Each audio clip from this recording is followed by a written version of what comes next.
My name is Nicholas Abernathy. My friends call me Nick. I am 32 years old with a very, very, very sound mind. I am not crazy. Although crazy people don't know they're crazy. I am 99% sure that I am not.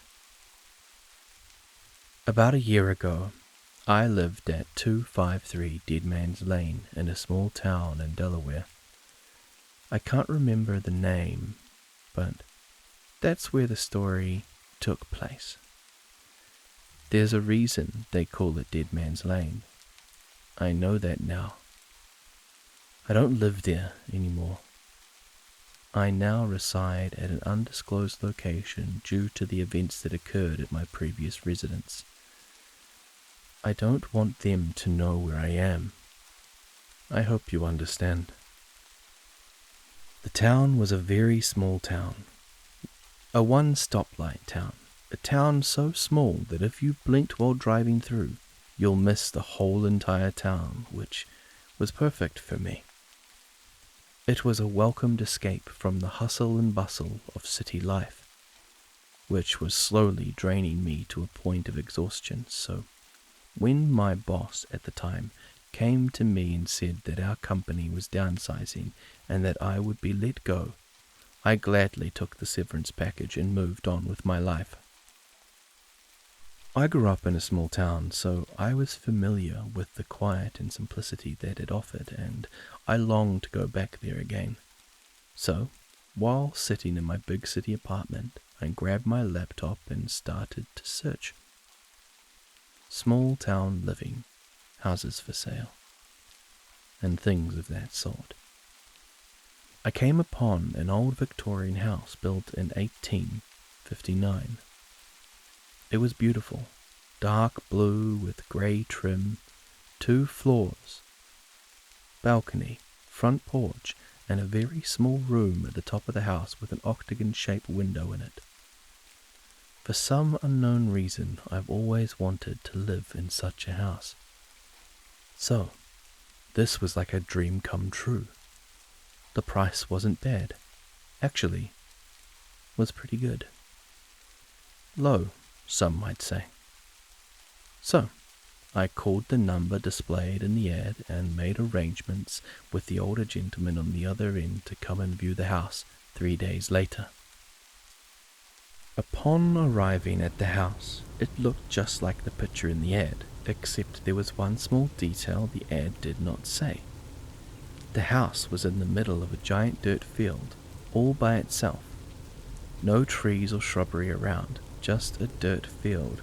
That time of year, some farmer should have had corn or something growing in a field that big. But there was nothing. This struck me as kind of odd. The only thing beside the house in the field was one electric pole with wires running from it to the house and a transformer on top. The driveway was at least a 1/4 mile long, with other little roads branching off it going to certain parts of the field, then coming back to the main driveway. One road wrapped around the whole entire house. It seemed like forever to get there. Once there, I met an old man who said his name was Bernie or Benny or something with a B. I can't really remember.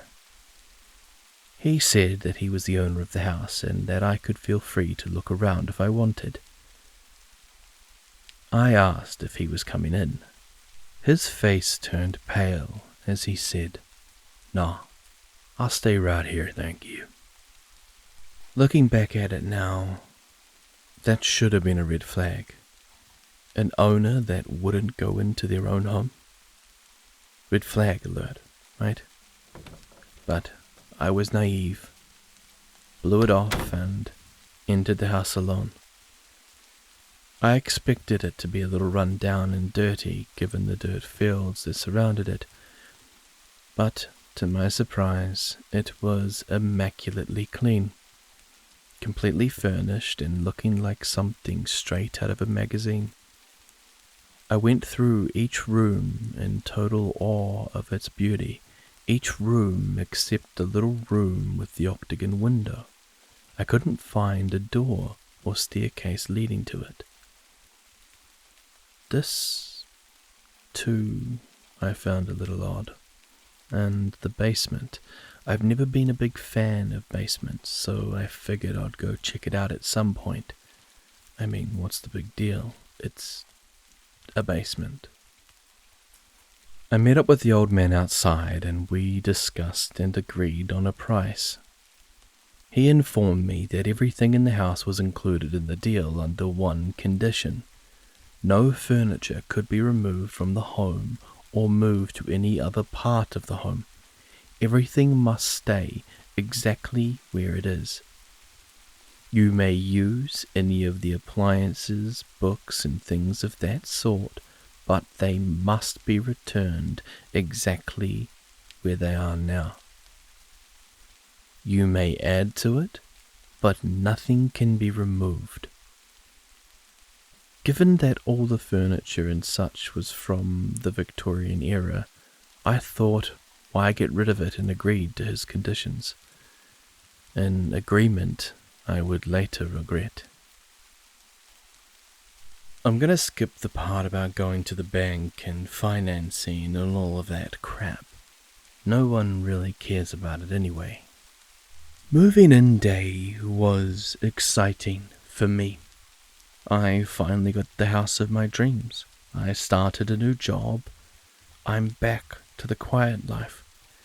I left all my furniture and stuff at my old apartment, only packing my clothes and toiletries. I figured maybe the next guy or girl could use some of it. Anyway, I met the old man at the house. I'm just going to call him Mr. B, since I can't seem to remember the man's name. I later found out that Mr. B lived just 2 blocks away with his wife of 43 years, Isabella. I never got the chance to meet Isabella, although I wish I had. He was an old steel mill worker. You could tell from his physique. He may have been old, but the man had muscle. He had bought the house some 30 years back with the same conditions that he had told me. He never lived in the place. Said it troubled his wife immensely from the first day she saw it. He tried to sell it many times before, but the deals always fell through for some reason. Until then. Mr. B handed me the keys, and as he did, he grabbed a hold of my hand hard and pulled me to him and whispered something in my right ear. He whispered, "Beware of the rain." There's a reason he said that to me. I know that now. He then hung his head and slowly walked away. How he knew, I don't know, but he did.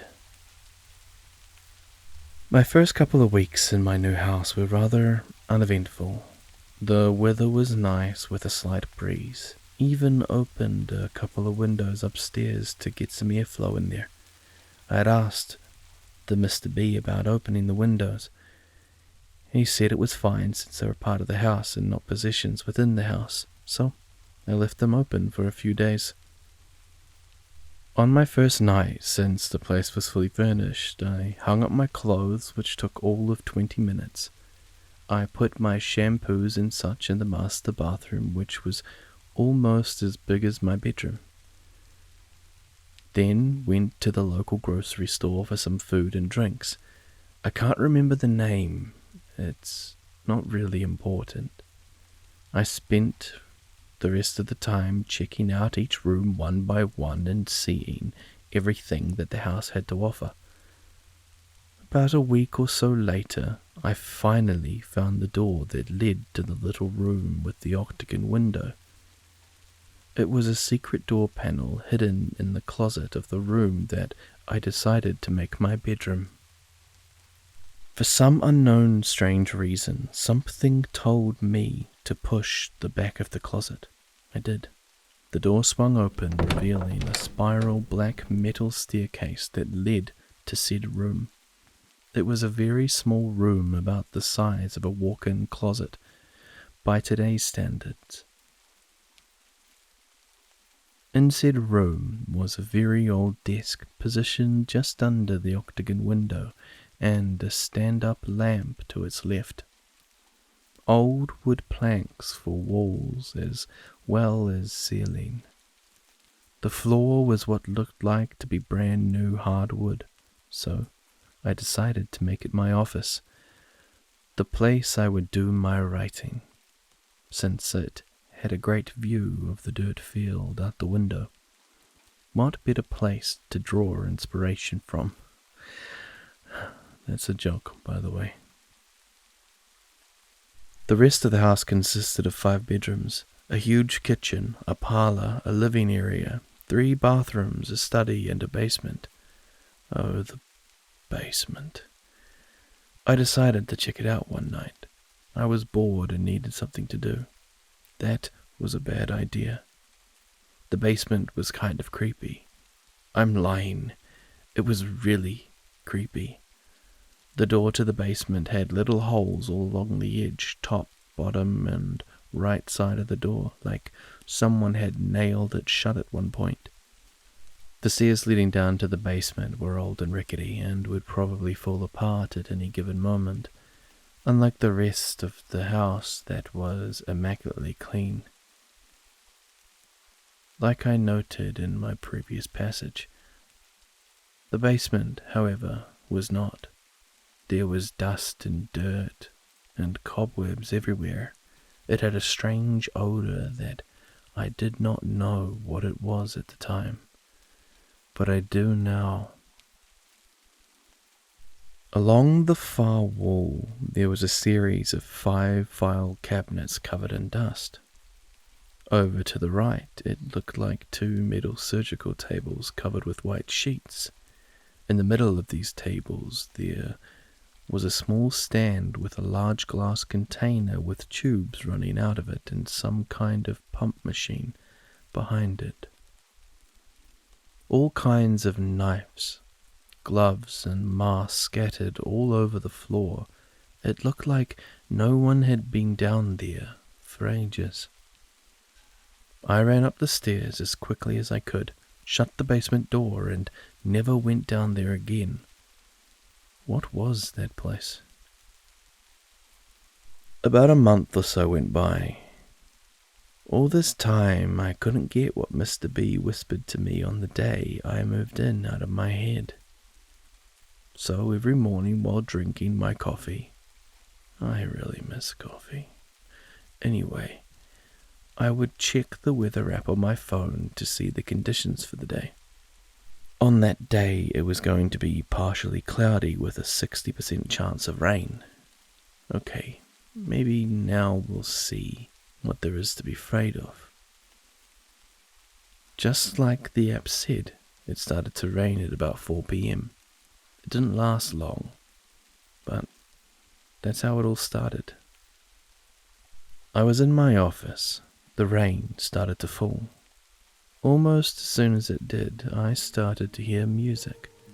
Not today's music, but orchestra music, big band music. I didn't have a radio up there. I am in the middle of a field, so it couldn't be a car. I started getting concerned. Where was this sound coming from? I walked down the spiral staircase to my room, still hearing it play. I walked into the hallway and the room across from mine. As soon as I put my hand on the doorknob, it stopped, and the rain did too. That was weird, I thought. Must have been my imagination. The rain hitting the gutters, somehow making the acoustic sounds of music in the house. Something like that. There had to be a reason. After a while, I stopped thinking about it and went on with my night.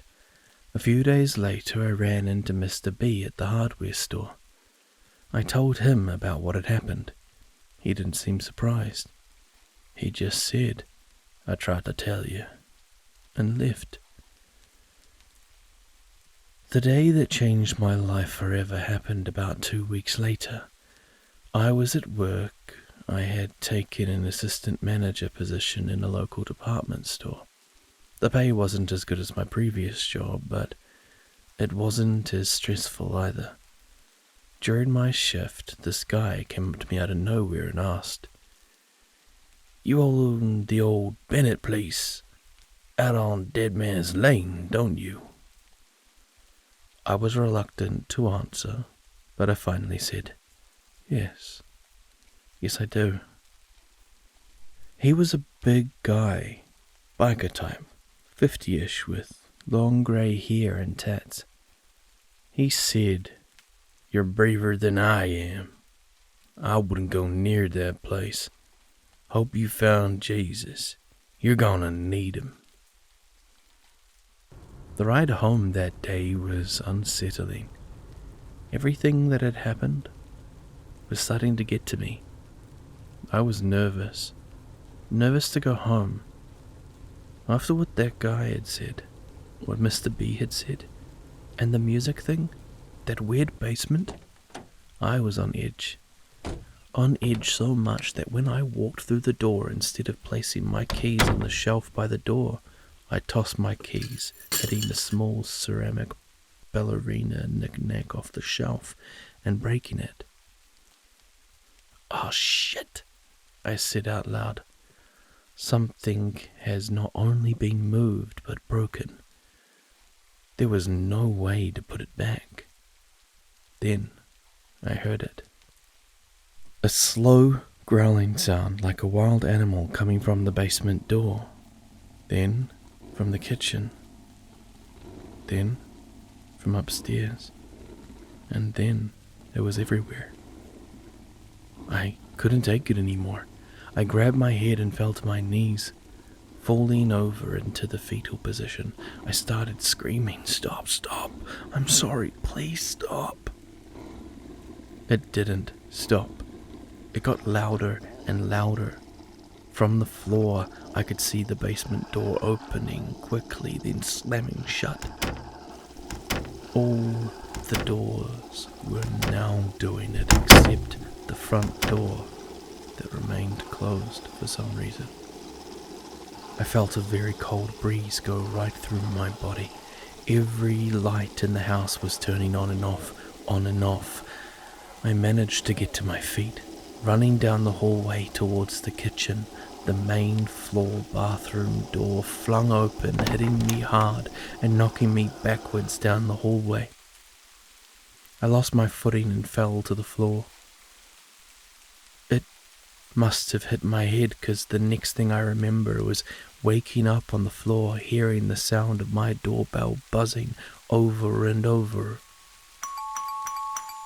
All was silent and calm except for the buzzing. The buzzing soon turned to loud pounding upon the front door. I pulled myself together, standing to answer the door, when I heard, Nick, I know you're in there, Nicholas. Answer the damn door." I opened the door quickly to see Mr. B standing there, shaking, sweating, not nearly the composed man that I knew. "There's a really bad storm coming. We gotta get out of here. I can't, with all good conscience, let you stay here alone. We gotta go now." The storm clouds moved in fast, at a speed I had never seen before. Thunder started to roar. I tried to explain to Mr. B that I have broken a knick-knack. In his panic state, he said that's the least of my worries, and told me to go. The rain started falling hard. Lightning was crashing as thunder roared on. That music started playing again, only this time Mr. B heard it as well. Then what happens next seems like something out of a bad horror movie. The house seems to suck Mr. B into it, nearly knocking me down in the process and sliding him fast across the floor and slamming him into a table that laid against the adjacent wall. breaking the leg off the table and forcing it to crash to the floor. Another thing broken. The front door slammed with a force so hard it broke the front two windows completely out, allowing the rain to pour into the house.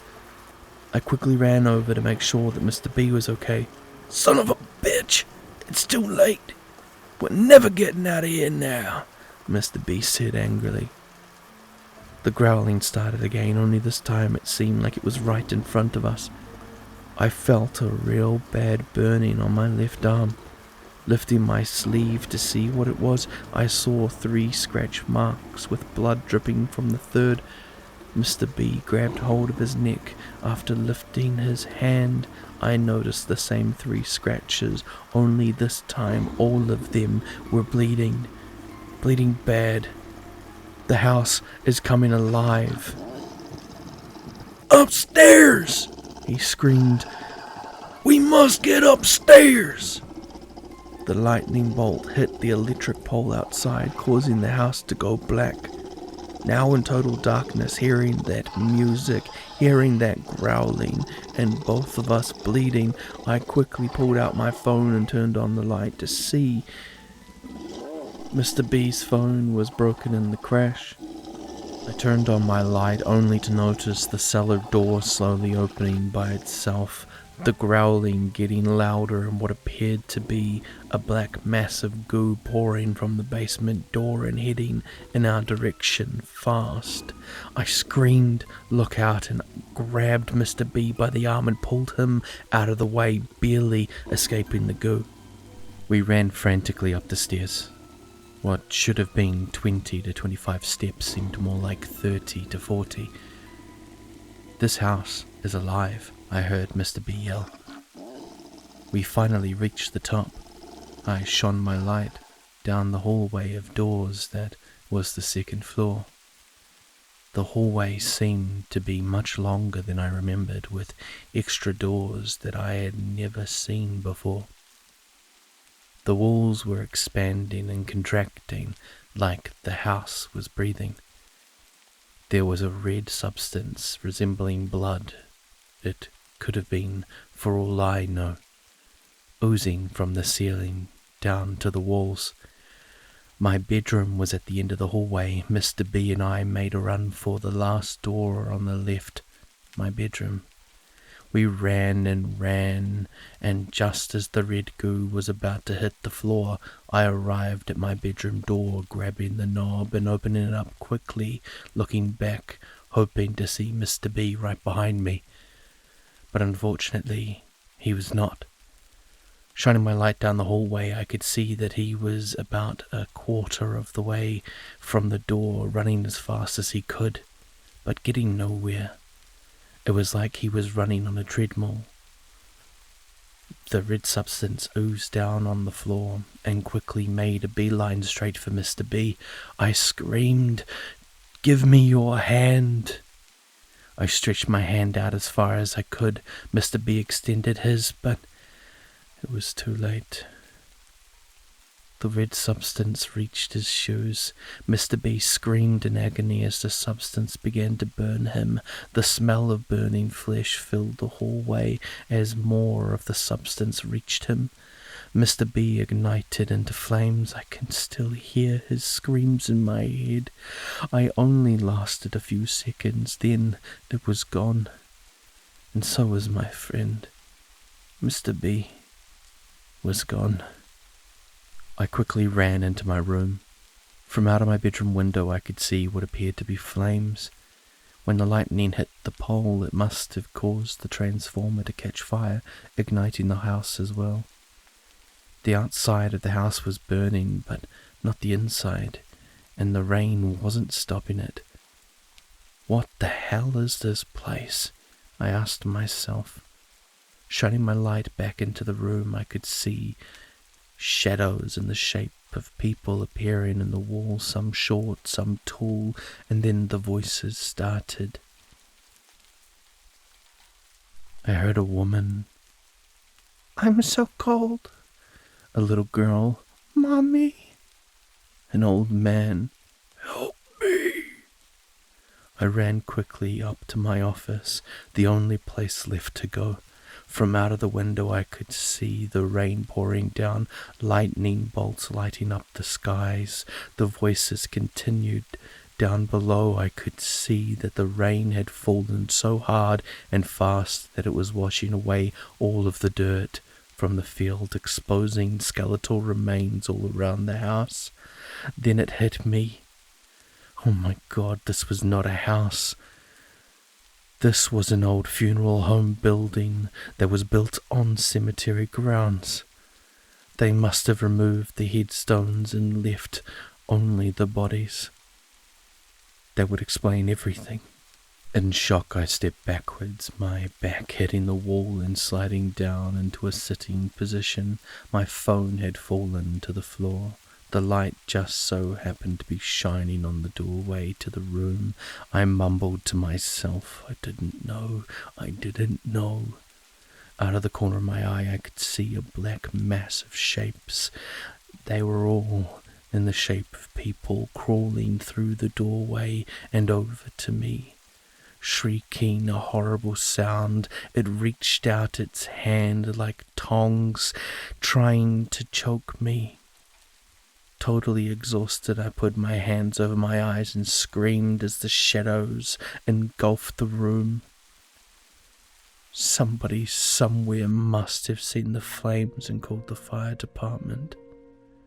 From speaking with my landlord and the police officials, I gathered that they found me, and I was in the basement lying on one of the tables mumbling to myself.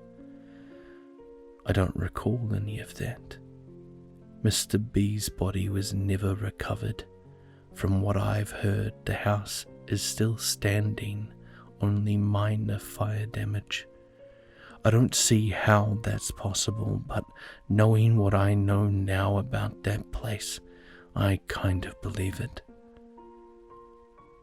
I had told this story to the police, and some guy dressed like a judge came and they looked at me like I was crazy. I'm not crazy. I like my new apartment. It's kind of small, like a studio apartment. I got a bed and a dresser, a nightstand and a lamp. Best of all, the rent is free. I don't have to work anymore. My neighbors are nice. A little quirky if you ask me, but nice nonetheless. There's a TV that we share in the living room, a game room where we gather and play cards and ping pong and other games of that sort. I have my own bathroom, which is nice. Food is included. It's mostly just mesh, but it's still food. Security here is tight. There are cameras everywhere, and there are rules. If you break those rules, the landlord will move you to a much smaller apartment with no windows. But they give you this very cool jacket to wear that lets you hug yourself. I like that jacket. There are a bunch of nice ladies that come by every day, giving us little white pieces of candy. Sometimes they're different colors, but mostly white. Sometimes they come at night. Oh, I have to go now. It's bedtime.